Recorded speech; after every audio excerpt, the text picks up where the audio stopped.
answering more queries. One Punmani Mukundan, Punmani Kandan Mukundan has said about one video which I had made, that 3 steps to creating wealth is about increasing income, investing and taking some term insurance. He says that's pretty much everything that is needed to be said, nothing more. I'm very long time follower of your videos, and I've been doing the same. Only thing is, I don't have term insurance and I'm not interested in taking one. Instead, I give it away to charity, and I believe that dharmam tale kakum. Dharmam kale kakum is a Tamil expression saying if you do charity, or God will take care of you, or something to that effect. This may be right, may be wrong, I don't know, not tested. But if you have enough money and you have dependents on you, and you're not dependent on your income, but your wealth is properly willed and properly returned, your children know what to do with it, your wife knows what to do with it, then maybe term insurance is not for you. But if you think that your children will suffer because they don't have adequate liquid assets, see, don't take all your primary residence, don't take your mother's house out of which you are going to get a share, or some property, family property which is disputed, which is likely to be sold off, or a joint property where 4 brothers have to get together to sell. Just ignore all those assets. Other than all those assets, whether you have enough mutual funds or unit-linked insurance or whatever else, equity, debt, bank fixed deposit, is that cash enough for your wife and children for the next 10 years? By the time your children would start earning, then it's fine. Your wife is also earning, then it's fine. But otherwise, yes, term insurance makes sense. There's no point in saying, oh, I didn't take term insurance. The risk is not on you. The risk is on the people you're going to leave behind. They're going to curse you. And it is very stupid today to not have term insurance. I don't have term insurance because my wife is also earning. My wife has a portfolio with which she can live for the next few decades of her life. My daughter is qualified. She's qualified. She's working. So I don't need term insurance. It does not mean I should now go to town and say, oh, nobody needs term insurance. A 67-year-old man cannot say, I didn't take term insurance, so my son-in-law should not take term insurance. No, it does not make sense. And I've seen people saying that, oh, I took term insurance, but it got wasted. That's not the purpose. I've taken medical insurance, which has got wasted. I've not made a claim so far, and I think I've been paying for the last 20 years.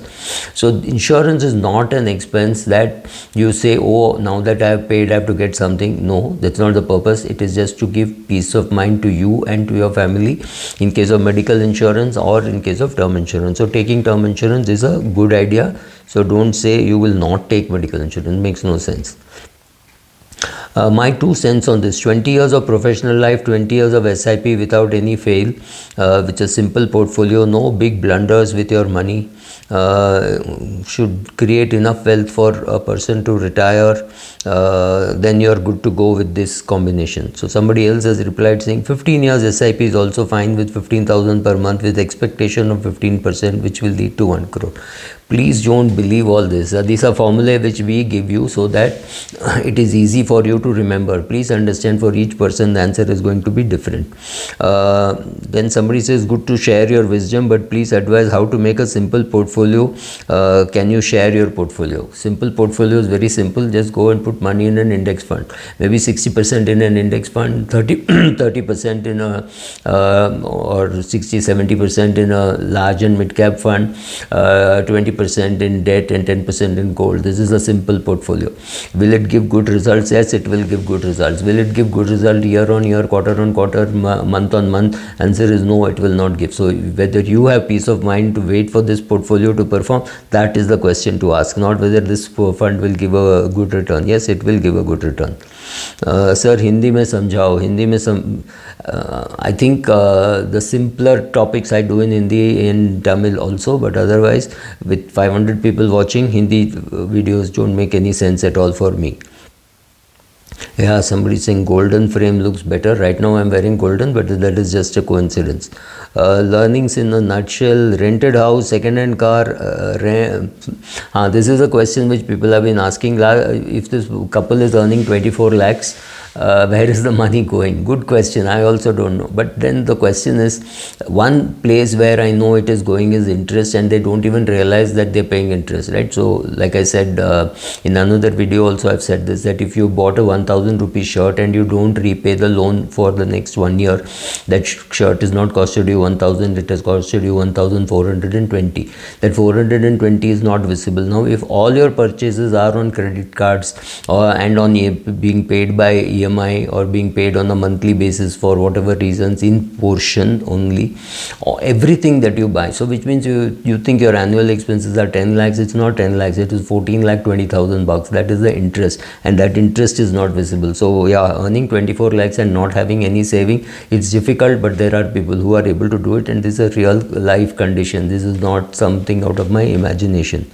Life is short, have a balanced approach. Fund managers are creating making you paranoid for young people, for their business to flourish. Health and happiness along with other portfolio possible savings should be encouraged for young people, instead of making them feel they need 10 crore to 100 crores when they retire. It is completely up to you. Whatever fund managers say, whatever the mutual fund industry says, if you think that you have too much money in savings, fine, move on. Don't look at what others are doing. Just be happy with what you are doing.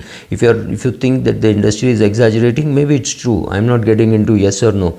Remember, the good that this industry has done is huge, humongous, right? The fact remains, in order to maintain the lifestyle the youth are living far beyond their means, so maybe they will require 10 crores or maybe less, but even 100 crores may not be enough unless they can curtail their lifestyle. This is also true, right? Thank you very much. Can I switch from a 50 lakh to index fund or balance fund? I still have 7 years to retire. This is very difficult to answer. Please understand that people like me who are bloggers, vloggers, etc., we talk of generic things. This is very specific. You need an advisor who will be able to see your current situation and then be able to give a reply, right? So thank you for your guidance. Thank you for your guidance. Hi Subra. The path to financial freedom is long and lonely. It is further complicated if your spouse has aspirations different from you. If one partner is consistent, disciplined and focused while the other lives here and now, there is bound to be some resentment at some stage. Sometimes I feel there should be such a thing called financial Kundali matching. I've been saying that for a long time. I don't know what you talk before your marriage, right? The engagement to marriage stage, but talking about money, how you will deal with money, how will you deal with siblings' request for money, whom will you ask for help if you are in trouble, these are all questions which you have to answer yourself. And you, as long as you're single, once you are husband and wife, you're a married couple, you have to decide whether you will ask her parents for money or whether you will ask your parents for money, whether you will even ask for it or whether you will not ask for it. These are all things which one has to speak about before getting married. I completely agree. Hi Subra, the path to financial freedom is long and yeah, it's tough. Please make videos in Hindi. Thank you. Agree with your opinion. This video was most enjoyed by me, that equity in saving. If equity is risky, why are we investing in equities at all? Mostly seen all your videos. Thanks. Blessed to learn from a wise person. Thanks. You're more or less established. Are we in a bull market or are we in a bear market? You never know, right? You will know it only much later. So right now, I think we are in a super bull market. That's my view. And this view is in February 2024, where the market will correct after the election, before the election, during the election, and recover after 6 months. I have no clue. So don't ask me questions on that. My advisor suggests only regular funds. If you don't want to put in regular funds, you don't need an advisor. You can't have an advisor advising you to put in direct funds. That combination just won't work, right? He has to make money. He's not here to do charity, right? So everybody wants to get something in return. What do I want to get in return? I want 5,000 followers, 50,000 followers, 5 million followers, right? So everybody wants something in return. It's not that all of us are doing anything free. Yeah, I'm sitting here on a vacation at before 6 a.m. and shooting this. Why? Because at 6 a.m. I want to go for a run. But why am I doing this? Because you want more subscribers, you want to look like, oh look, I got 5 million subscribers, I got 6 million subscribers. Just a kick, because I have no financial stake in this channel becoming successful, but I have a stake that if it becomes successful, more and more people will improve their financial life, right? So there's a purpose for everybody to do something. So find yours. Thanks.